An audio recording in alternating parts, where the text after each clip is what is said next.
Olá pessoal, tudo bom? Vamos iniciar nossa aula da EBD de hoje e nós estaremos estudando a segunda aula da revista Compromisso.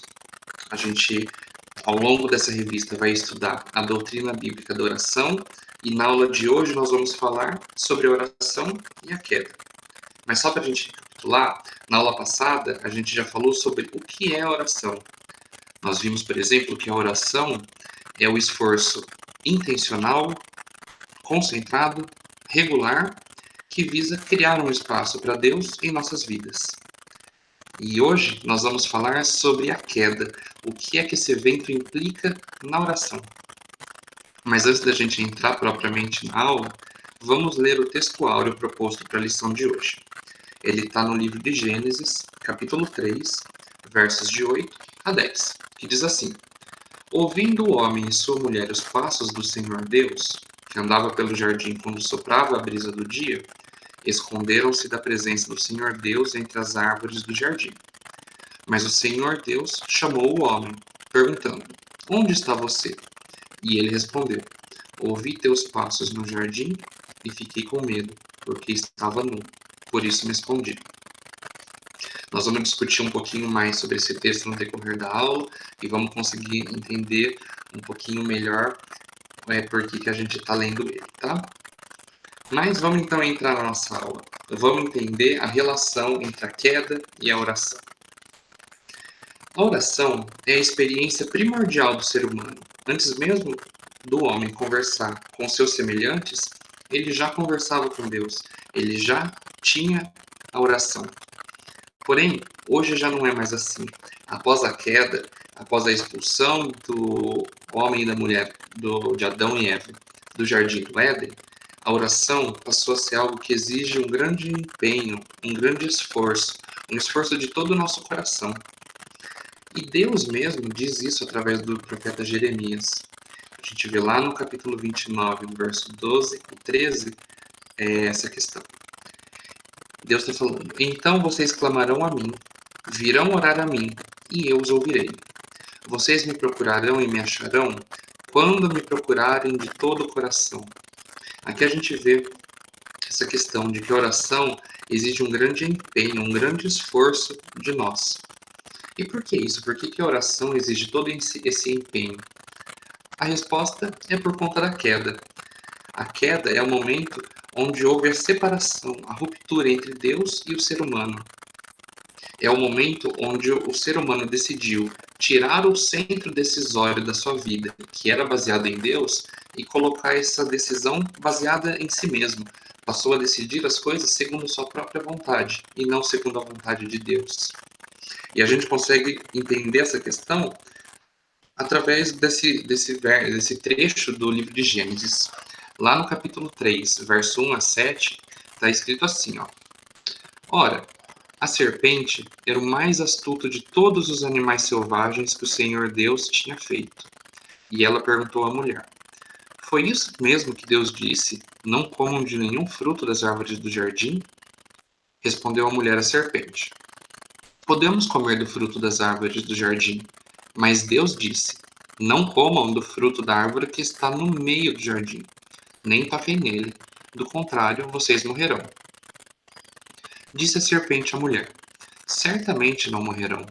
Deus sabe que no dia em que dele comerem, seus olhos se abrirão, e vocês, como Deus, serão conhecedores do bem e do mal. Quando a mulher viu que a árvore parecia agradável ao paladar, era atraente aos olhos, e além disso, desejável para dela se obter discernimento, tomou do seu fruto, comeu e o deu ao seu marido, que comeu também. Aos olhos dos dois se abriram, e perceberam que estavam nus. Então, juntaram folhas de figueira para cobrir-se. Então, aqui nesse trecho a gente consegue ver que Adão e Eva, eles tinham o conhecimento, eles tinham a convicção do que eles podiam e do que eles não podiam fazer no jardim. A gente vê que eles sabiam que podiam comer das árvores, exceto o fruto da árvore, eles podiam comer dos frutos das árvores, exceto do fruto da árvore do meio do jardim, ou também a árvore do conhecimento do bem e do mal. E não comer dessa árvore era uma questão de obediência. E eles faziam isso porque o seu centro decisório, as suas escolhas, as suas decisões, estavam baseadas no que Deus disse para eles.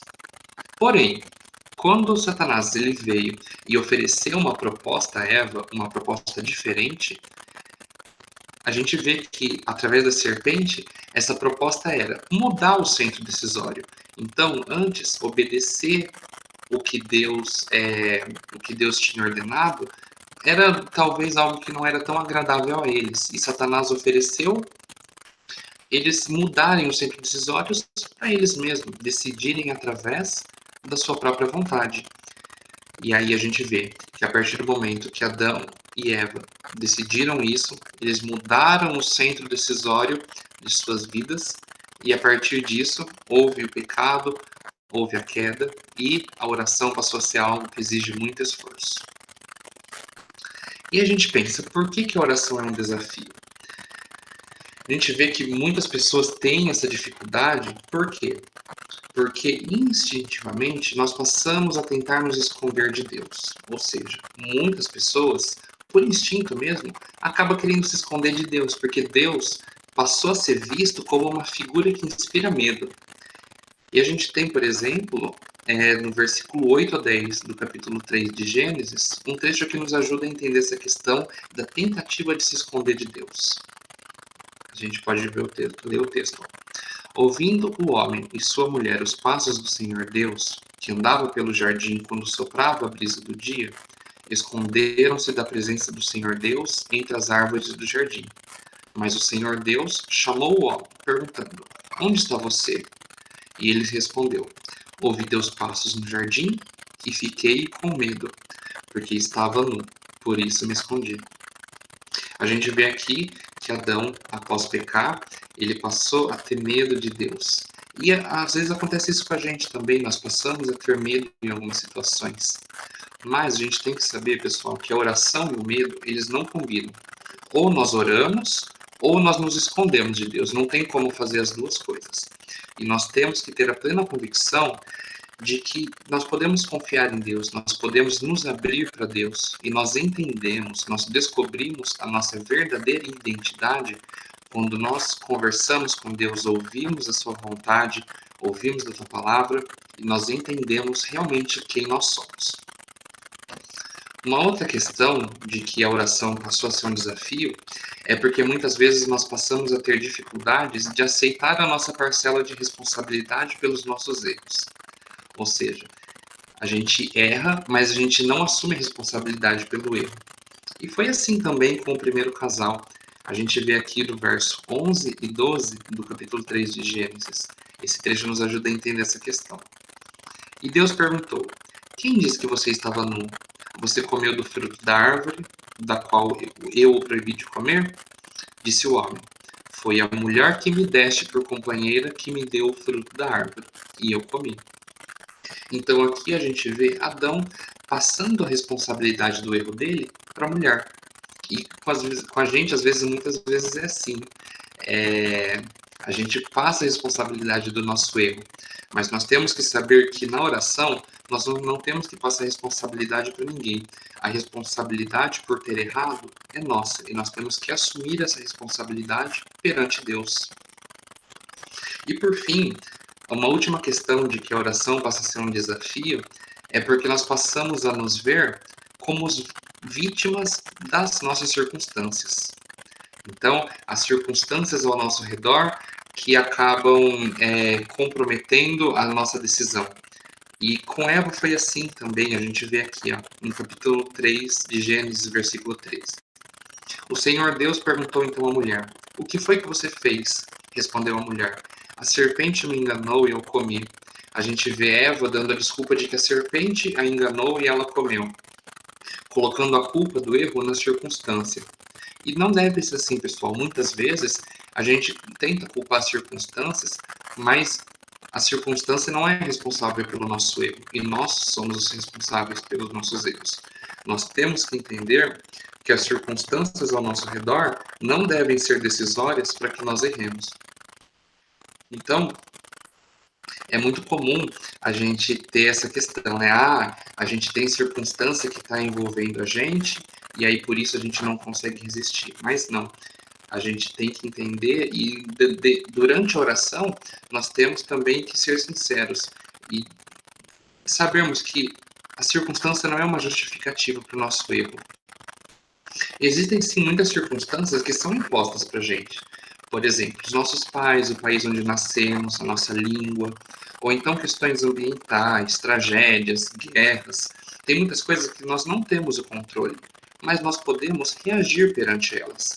Nós temos que saber que nós podemos sim ter a nossa decisão e reagir perante o que nos é imposto.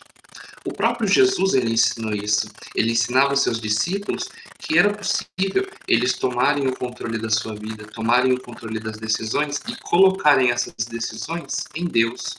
Ele mostrou que é possível nós, como seres humanos, colocarmos o nosso centro de decisão em Deus. É possível que nós escolhamos amar em vez de odiar. Ele mesmo deu esse exemplo. Quando ele estava lá no jardim do Getsemane, ele orou a Deus e disse: Pai, que não seja feita a minha vontade, mas a sua. E deixou isso como exemplo para a gente, para que nós saibamos que é possível nós colocarmos o nosso centro decisório, as nossas escolhas, as nossas decisões, baseadas no que Deus diz para a gente. E aí, pessoal, como conclusão para essa aula, eu deixo esse pedaço de versículo que Jesus está falando. Que não seja feita a minha vontade, mas a tua. Jesus está orando a Deus no Getsemane e diz: não seja feita a minha vontade, mas a tua. E que nós possamos, dia após dia, durante a nossa oração, pedir isso a Deus, para que nós possamos realmente deixar as nossas vontades de lado e querer fazer a vontade de Deus em nossas vidas. Deus tem a vontade e tem planos para as nossas vidas, e através da oração, através do momento que nós passamos a nos dedicar a criar um ambiente para Deus em nossas vidas, colocar os nossos desejos perante Ele e pedir que a vontade dele seja feita em nossas vidas, nós passamos a transferir novamente o eixo decisório para Deus e passamos a viver de acordo com a vontade dele para nós.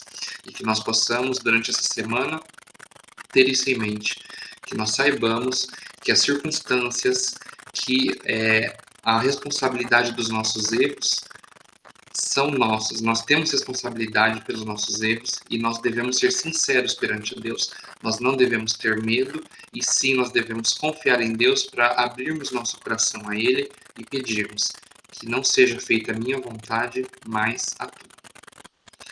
Então, pessoal, a aula de hoje é a nossa segunda aula da revista Compromisso, da editora Convicção, da Convenção Batista Brasileira.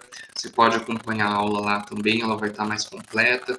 Tem também os versículos indicados para estudo durante a semana. Eu recomendo que você leia para ter um maior entendimento do conteúdo, tá? E, então, eu agradeço pela atenção, agradeço por você ter chegado até aqui, por ter decidido aplicar esse tempo para estudar um pouco mais da palavra do Senhor. Espero que tenha ficado o conteúdo claro. Se tiver alguma dúvida também, pode deixar aqui nos comentários que a gente conversa melhor, tá bom?